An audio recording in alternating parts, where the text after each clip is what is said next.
உலகெங்கிலும் இருக்கும் பிளே தமிழ் நேயர்கள் அனைவருக்கும் வணக்கம். நான் உங்கள் ராம்ஜி. தை மாத பலன்கள். தை பிறந்தால் வழி பிறக்கும்ங்கிறாங்க. எங்களுக்கு வழி கிடைக்க போகிறதா? அதான் முக்கியம். கவலையே படாதீங்க, கம்பல்சரி வழி உண்டு.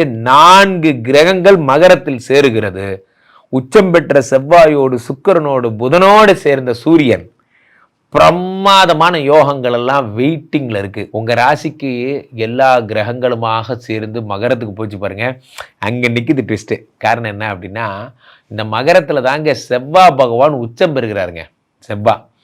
அது ஏன் செவ்வாய் உச்சம்னா இவ்வளோ பேர் அட்டென்ஷனாக பார்க்குறாங்கன்னா, ஒரு வாழ்க்கையில் ஒரு மனிதன் சொத்து சேர்த்துற பெரிய விஷயமே பூமியோ வீடோ லேண்டோ அரசு பதவிகளோ உயர் கௌரவமான ஒரு கவர்மெண்ட் ஜாபுகளோ இது எல்லாமே எங்கே வருதுன்னா செவ்வாய் தர்ற அனுகிரகத்தினால தாங்க ஏற்படுது. இதில் புதன் வேற வருகிறாரு. புதனும் சூரியனுமாக வராங்க மகரத்தில். இது புதாதித்ய யோகம் என்று அழைக்கப்படுகிறதுங்க. அதே மாதிரி சுக்கிரன் வேற வராரு. அப்போது சுக்கிரன் ரொம்ப முக்கியமான ஆள், செவ்வாய் அதை விட முக்கியமான ஆள், புதன் அதே மாதிரி சூரியன் எல்லாருமா சேர்ந்து 10ஆம் இடத்தில் வரும் பொழுது அது ஒரு காலபுருஷனுக்கு 10ஆம் இடம். அப்போது யார் யாரெல்லாம் ஃபாரின் போக போகிறீங்க, யார் யாருக்கெல்லாம் குழந்தை பிறக்க போகுது, யார் யாருக்கெல்லாம் காதல் ஓகே ஆக போகுது, யார் யாரெல்லாம் குபேர சம்பத்துகளை அள்ள போகிறீங்க, ராசி ரீதியாக நாம் பார்த்து விடலாம். சிம்மராசிக்காரர்களுக்கெல்லாம் ஏன் குருஜி நீங்கள் தயவுசெய்து தை மாத பலனும் வேணாம், ஒரு மண்ணாங்கட்டி பலனும் வேணாம், நீங்கள் தை மாத பலன்னு சொல்லுவீங்க, அப்புறமா போகும்போது அஷ்டம சனி இருக்குது அந்த சனி இருக்குதுன்னு ஏதாவது ஒரு ஊமை கூத்தா. பிரச்சனை என்ன அப்படின்னு பார்த்தீங்கன்னா, எல்லா அஸ்ட்ராலஜர்ஸுமே சொல்கிற பாயிண்ட் ஒன்று தான், சிம்மராசிக்காரர்களுக்கு அஷ்டம சனி 7 ராகு இதெல்லாம். ஆமாம், உண்மையே சொல்லப்போனால் இந்த 2 பெருந்துயரங்களை தாங்கிட்டு ஹிரோஷிமா நாகசாகி மாரி 2 அணுகுண்டுகள், இவங்க 2 பேருமே மிக முக்கியமான ஆட்கள். இவங்க மிக முக்கியமான ஆட்களை தூக்கிட்டு ட்ராவல் பண்ணிவிட்டு நீங்கள் சுற்றிட்டு இருக்கீங்க. உண்மையிலே அதுக்கு நீங்கள் உங்களுக்கு பெரிய ஹேட்ஸ் ஆஃப். சிம்மராசிக்காரர்களுக்கெல்லாம் எப்படி தான் சைக்கலாஜிக்கலி நீங்கள் ஹேண்டில் பண்ணுறீங்கன்னே தெரில. ஏன்னா ஒரு பக்கம் அஷ்டம சனி என்னடான்னா எதை போட்டாலும் கட்டையை போட்டு முட்டு கொடுத்துட்டே இருக்கான்.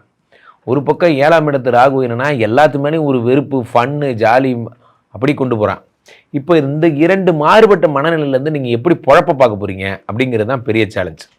உண்மையிலேயே சிம்மராசிக்காரர்களை இந்த தை மாதம் ஒரு மிகப்பெரிய சேலஞ்ச் உங்களுக்கு காத்திருக்கு. என்ன சேலஞ்சு? 4, 9 கூடிய செவ்வாய் பகவான் உச்சம் பெற்று 6ஆம் இடத்தில் இருக்கிறார். ஆமாம், இருக்கிறார். இதனால் என்ன ஆகும்? பகைவர்கள் உங்களை விட்டு போயிடுவாங்க. என்ன சார் பெரிய பகைவர், எனக்கு என்ன சார் பகைவர்? பகைவர்னா என்னென்னு நான் சொல்ல வரேன்னா, உங்களை ஆஃபீஸில் கொலீக்ஸ் போட்டு கொடுத்துட்டே இருக்காங்க, என்னால் ஒரு நிம்மதியாகவே இருக்க முடியல சார், எங்கள் ஆஃபீஸ் போனாலே எனக்கு ஒரே டார்ச்சராக இருக்குது சார் அப்படின்னு நினச்சிங்கன்னா இதெல்லாம் ஒழிஞ்சு போயிடும். இனிமேல் இவங்கெல்லாம் வரமாட்டாங்க, அவங்களே ட்ரான்ஸ்ஃபர் ஆயிடுவாங்க அல்லது வேறு இடத்துக்கு போயிடுவாங்க, அந்த மாதிரி சம்திங். ஸோ அப்போ என்ன ஆகும் அப்படின்னு பார்த்தீங்கன்னா, உங்களோட வாழ்க்கையிலே நீங்கள் அடுத்த படிநிலைக்கு போகிறதுக்கான நான் எப்போ பார்த்தாலும் ஏதாவது ஒரு விமர்சனங்களை எதிர்கொண்டு கொண்டே இருக்கேன். விமர்சனங்கள் நண்பர்களே, விமர்சனங்கள் என்பது ஒரு கட்டம் வரைக்கும் விமர்சனங்கள் ருசிக்கும். ஒரு கட்டத்துக்கு மேலே விமர்சனங்கள் பழகிடும். அதுக்கப்புறம் ஒரு டார்ச்சராக இருக்கும், அப்புறம் ருசிக்கும், அப்புறம் பழகிடும். அந்த மாதிரி விமர்சனங்கள் ஆனால் அதை ஏற்றுக்கிறதுக்கு அந்த மனநிலை. நம்ம இருக்கிற டென்ஷனில் அது விமர்சனம் வேறு. பார்த்தீங்களா சார், பார்த்தீங்களா நேற்றெல்லாம் வரல, இன்றைக்கி கொண்டாடுறான்னா என்ன அர்த்தம்? நீங்கள் இன்றைக்கி வந்துருக்கீங்க, அதனால் அவங்க இம்ப்ரெஸ் பண்ணுறான். இப்படி பக்கத்தில் இருக்கவங்க போட்டு கொடுக்க நம்ம பாஸு அதை கேட்டு நம்மளை தப்பாக எடுக்கிறது போன்ற விஷயங்கள்லாம். 6ஆம் இடத்துல வேலை நிம்மதியே இல்லை அப்படின்னா வேலைக்கு போகிறதுக்கே பிடிக்காது. பிரச்சனை என்னென்னா, மனித மனம் வேலைக்கு போகிறதுக்கே எப்போ வெறுக்கும் சொல்லுங்கள்? வேலைக்கு போனால் ஒரு நிம்மதியே இல்லைன்னு ஒரு மனசு முடிவு பண்ணிருச்சுன்னா அதுக்கப்புறம் வேலைக்கு போகிறதுக்கே பிடிக்காது. அதான் பெரிய ப்ராப்ளமே. அப்போது என்னென்னா, இந்த சிம்மராசிக்காரர்கள் இந்த மாதிரியான விஷயங்களை ஃபோக்கஸ் பண்ணுவீங்க. எதிரிகளை 4, 9 கூடிய செவ்வாய் பகவான் உச்சம் பெறும் பொழுது அந்த எதிரிகள் எல்லாம் உங்களை விட்டு விலகி போயிடுவாங்க. அதான் அதில் இருக்க பெரிய ப்ளஸ் பாயிண்ட். அவன் அண்ணே என்னண்ணே ரொம்ப ஜாலியாக இருக்கீங்க போல இருக்கே, நம்ம முத்து பேப்பர் போட்டானாம, அப்பாடா போய் தொலைஞ்சாண்டா, வாசல் ஒரு பட்டாசு வச்சு விட்டு தீபாவளி கொண்டாடணும், முத்தே இனி வாழ்க்கையிலே மூஞ்சில் நான் முழிக்கூடாதுடா அப்படிங்கிற மாதிரியான விஷயங்கள்லாம். அப்போ அடுத்ததாக சுக்கிர பகவான் இவர் மறையிறது ஒரு வேதனைக்குரிய விஷயம். 3, 10 கூடியவர். இவர் வரையும்போது தொழிலில் ஏதாவது பிரச்சனைகள் வருகிறது. 3, 10 கூடிய சுக்கிர பகவான் மறையும் பொழுது தொழிலில் பிரச்சனைகள் போன்றவை ஏற்படுகிறது. என்ன தொழில் பிரச்சனை?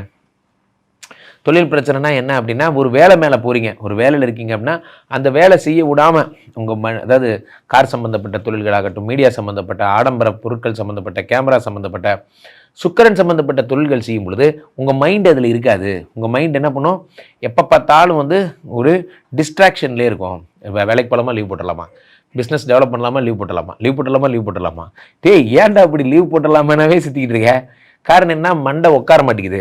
அந்த இடத்துல எண்ணங்கள் வந்து அந்த இடத்துல உட்கார மாட்டேங்குது. அதான் பிரச்சனை. நண்பர்களே, வேலை பார்க்குறதுக்கு என்ன தேவை? என்விரான்மெண்ட்டு தேவை, ஏசி தேவை, சேவா தேவை, கட்டில் தேவை. வேலை பார்க்குறதுக்கு என்ன தேவை? முக்கியமாக வேலை பார்க்குறதுக்கு வேலை பார்க்கணுங்கிற நினப்பு தேவை. நான் வேலை பார்க்கணும் அப்படின்னு நினச்சா தான் செய்ய முடியும். அல்லாமல் நீங்கள் எங்கே கொண்டு போய் விட்டாலும் சரி உங்களுக்கு அந்த வேலை பார்க்கணும்னு தோணவே தோணாது. காரணம் எனக்கு தான் தோணவே இல்லையே. ஸோ 3-10 சுக்கிர பகவான் 6ஆம் இடத்தில் இருக்கும் பொழுது இது தோணாது. பெரிய பிரச்சனையாக தான் நான் தான் சொன்னேன். அதனால தான் பெரிய சேலஞ்சு. சிம்மராசிக்காரர்கள் ஒரு பெரிய சேலஞ்சு, சைக்கலாஜிக்கல் சேலஞ்சு இது. எந்திரிச்சோடனே போண்டா நிறைய ஓடிட்டோம், நம்ம குடும்பத்துக்காக ரொம்ப கஷ்டப்பட்டோம், கொஞ்ச நாள் ரெஸ்ட் எடுக்கலான்னே ரெஸ்ட் எடுப்பீங்க. அதெல்லாம் நடக்கும். அடுத்ததாக சுக்கிர பகவான் 6ஆம் இடத்தில் மறைவதை தொடர்ந்து புத பகவான் 2-11 பண விஷயம் அவரும் 6ஆம் இடத்தில் மறை. அப்போது என்ன சார், எல்லாருமே 6ஆம் இடத்துல மறைஞ்சா நான் என்ன தான் சார் செய்கிறது? 6ஆம் இடம் என்பது நன்றாக புரிந்து கொள்ளுங்கள் சிம்மராசிக்காரர்களே, 6ஆம் இடம் என்பது தொழில், வேலை. ஸோ இது எல்லாமே அடங்கி தொழிலில் போய் உட்காருது. அப்போது 2-11 புத பகவான் ஆகட்டும், 3-10 சுக்கிர பகவான் ஆகட்டும், இவர்கள் அத்தனை பேருமே 6ஆம் இடத்தில் இருக்கும் பொழுது நீங்கள் என்ன மனதில் வைத்துக் கொள்ள வேண்டும் என்றால், எதா இருந்தாலும் கம்பெனியில் தான், எதா இருந்தாலும் கம்பெனி தான். கம்பெனி, வாழ்க்கை, வேலை, இப்படியே தான் உங்கள் ட்ராவல் இருக்கணுமே தவிர கம்பெனியை தாண்டி ஒரு சிந்தனை உங்களுக்கு இருக்கக்கூடாது. நாளைக்கு வெளியே போகணும், இருறா பார்க்குறேன், நாளைக்கு ஏதாவது வேலை இருக்கா பார்க்குறேன், வேலை இல்லைன்னா போகலாம், இல்லைன்னா போகக்கூடாது. எதா இருந்தாலும் கம்பெனி அனுமதி தான் போகலாம், கம்பெனி அனுமதிக்கலைன்னா போகக்கூடாது. நாளைக்கு காலையில் 10 மணிக்கு ஆடிட்டு இருக்கு, அப்போ போகாதீங்க, கம்பெனி தான் முக்கியம். நீங்கள் எப்படி வாழ்க்கையை எடுத்துக்கணும்னா, எதா இருந்தாலும் நீங்கள் வந்து கம்பெனியை வந்து முதன்மை அது பர்மிஷன் கொடுத்தா தான் அப்படிங்கிற மாதிரி ஆக்கிட்டீங்கன்னா இந்த பிரச்சனைகள் வராது. ரகசியங்களை பெரும்பாலும் வெளியில் சொல்லாதீர்கள். 6ஆம் இடம் என்பது பகைமை, எதிரிகள், இதெல்லாம்.